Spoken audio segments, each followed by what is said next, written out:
Greetings, YouTube. Due to an injury, I wasn't able to get into my shop for a month, which is a really long time for me. I need to be in my shop, and I knew it was going to have a negative impact on me. But then I came up with an idea about something that might help me recover from the injury I've been dealing with, and I'm still dealing with. And so I realized I kind of get back into my shop because to get this idea to function, I have to make it myself.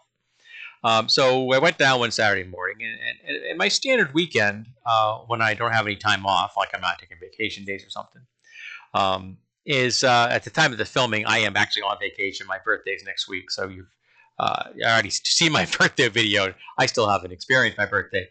But I normally get like 3 hours in the morning on Saturday and about 3 hours in the morning on Sunday. That's usually the weekend. That's all the time I've got available for me under normal circumstances. So I go down to the shop and I spend the time in the basement. I did some housekeeping because I had a bunch of stuff I had been scavenging over those weeks, and I hadn't had a chance to get it downstairs. My wife had helped with some of it. And I got the rest of it downstairs. I kind of got it straightened out as best I could. I still need to like break down some bed frames. There's a pallet I need to take apart. Um, but for the most part, things are kind of put where they belong, or at least out of the way. And then I got onto the project. And ultimately, the original design I came up with went nowhere. And I actually had to come up with the Mark II version, which I'm hoping to find out tomorrow morning, which is Saturday again, it will be a success or not. Because I had to leave something to dry with epoxy over the normally it's like 72 hours, but it's been down there all week under a clamp, so it should be nice and dry and hard by the time I get there. But I was down there for 3 hours, and I came upstairs, I cleaned myself up, got myself changed, and then we went to groceries. That's what we do on Saturdays. We go Saturday morning around 10:30 or so. We go to the grocery store. It's been a routine we've been doing for years, and it works quite well for us. Then we come home, have dinner, had lunch, and then we decide what we're going to do with the afternoon. Sometimes that afternoon is me taking a nap. And I got to the grocery store, and I felt almost drunk. I literally felt like I had a buzz. And at first, I couldn't figure out why.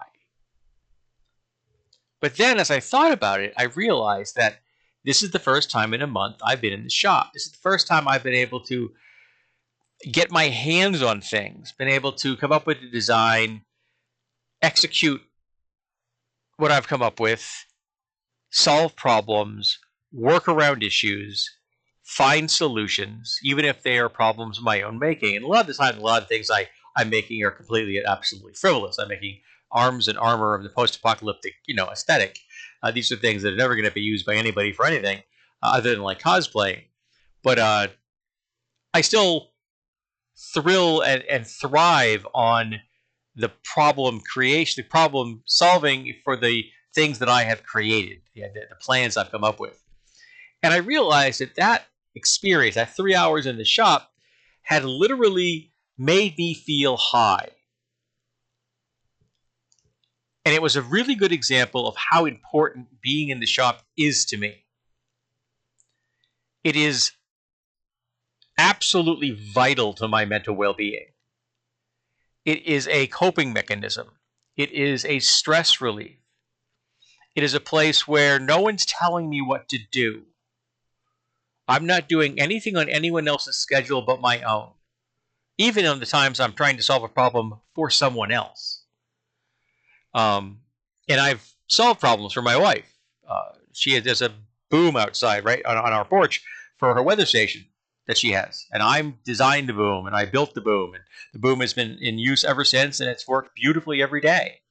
And it's designed so that when she wants to, she can lower the boom to change the batteries in the weather station and then put the boom back in place.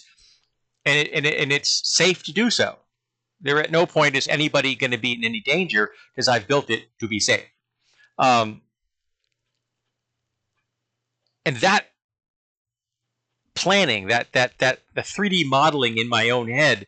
And then when I discover with the materials in my hands how close that modeling was to what actually I have to deal with. And I'll be completely honest with you, quite frankly, what I was thinking about up here does not actually mesh well with the real world. But sometimes it does. Sometimes exactly what I thought ends up being in my hands. And I cannot describe to you the feeling that is to hold something in my hands that exactly meets the designed aesthetic that I had come up with in my head. It is a marvel. It is something I wish everyone out there could experience because it's so much worth it. It really is. And it just cemented for me how important being in my shop is. So I want to know, what is the thing you do that isn't actually the ingestion of some kind of chemical? The thing that makes you feel invigorated, that makes you feel